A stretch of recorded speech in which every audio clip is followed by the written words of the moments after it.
in my vision, people were laughing and smiling, and they're saying, "Dime quién es el Salvador." And then the crowd, then they would say, "Tell me who is the Savior," and then we would say, "Jesus Christ, my Lord." I thought, wow, they're not even mad at us. They're not even throwing rocks at us. The nation of El Salvador means the Savior. I was like 35, or almost, I guess 34. And the cutoff age for being a missionary at that time was 35. They've changed that now, but that was, you had to apply before you were 35. I was working underneath the house on the air conditioning ducts, and a friend of mine from Argentina called out and said, "Don, when are you going to the mission field? You know you're almost past the age." We invited you to come to Argentina. Yeah, he said, "Why don't you come to Argentina?" And so I started thinking about it, and I told Terri, and she laughed. She said, "What? late. You're too old. You can't go now." I liked our life. I liked what we were doing. I loved working with the missionary kids. I loved what we were doing. We were living close to his parents. My kids were in a school. It was kind of like, I came from a different kind of family than him, and my parents were divorced, and so I needed that comfort of a home, and it was kind of like the white picket fence, like I felt secure, and I loved it. We could walk to Grandma's house. We could go through the woods, and I was just like, I don't want to leave. I like what I'm doing right now, and so it was kind of like, not now, God. Yeah. Like in that time in my life, really, my walk of faith on doing that was like jumping out of a plane without a parachute, because I just wasn't ready. I wasn't ready. I liked my life. I didn't want to move. I really didn't. I wanted those roots down there, and I wanted the security for my kids, and they loved where they lived, and so it was a difficult time, and so his dad suggested us go to El Salvador. And then we were going to work actually with another organization within this country, and they thought, well, we're going to go to Costa Rica for me to go to language school, and so they have it there. So start there and then come to El Salvador. But I'll never forget the director of foreign missions at that time. In missions, it's changing, but back then, if you were assigned to a country, you didn't go to this country or this country. You didn't go global. You stayed in your area of the world. But he said, I don't want you to think of just one country, Don. I want you to think of your area, your region, and the world. And I wish I could have recorded him, because that was so out of character. And I just started thinking, and my brain just started working overtime on spectacle, doing a spectacle, doing something that would draw people's attention.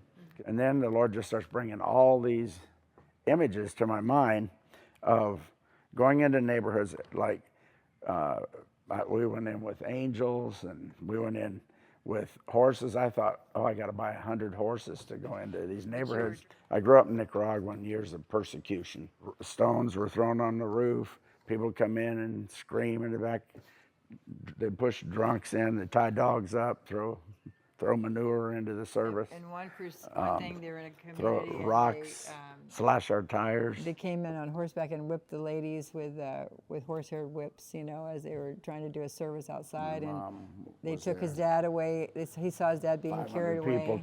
They took my dad, put him on their shoulders. These men are taking him off. Your father was carried out by this angry mob. I'm holding my little brother, and my mom told me to protect him.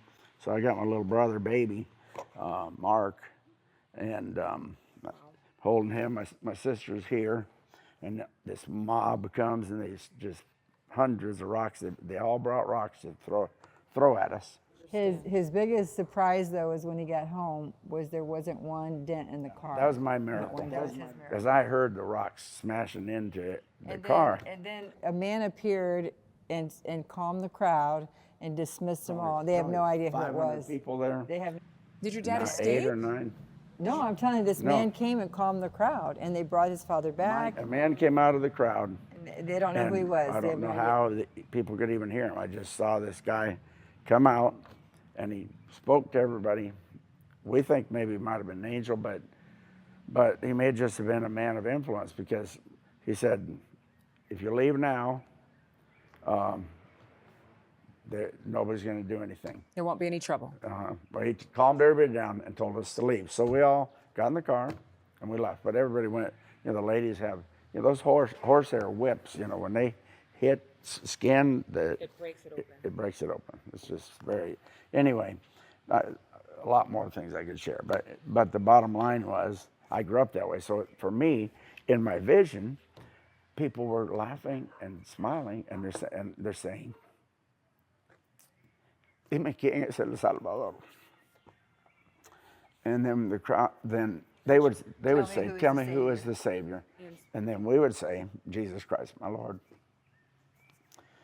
And I thought, wow, they're not even mad at us. They're not even throwing rocks at us. They're not even. He told me, because when I got back, he was so overwhelmed because as far as he could see, it was like a vast, like just as far as he could see, people just kneeling down and accepting Christ. It was just like a mass of people accepting Jesus. And we moved to a whole bunch of different places. So I thought, I can't do this. It took me a long time to understand it, because we thought we were coming here till Nicaragua opened up.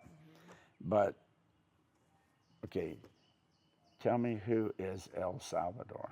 Dime quién es El Salvador. Tell me who is El Salvador. And so the Lord, right from that vision, was already calling me here, but I still thought I was going to Nicaragua. Because Salvador El Salvador is the Savior. is the Savior. The Savior. The nation of El Salvador called means the the Savior. Savior.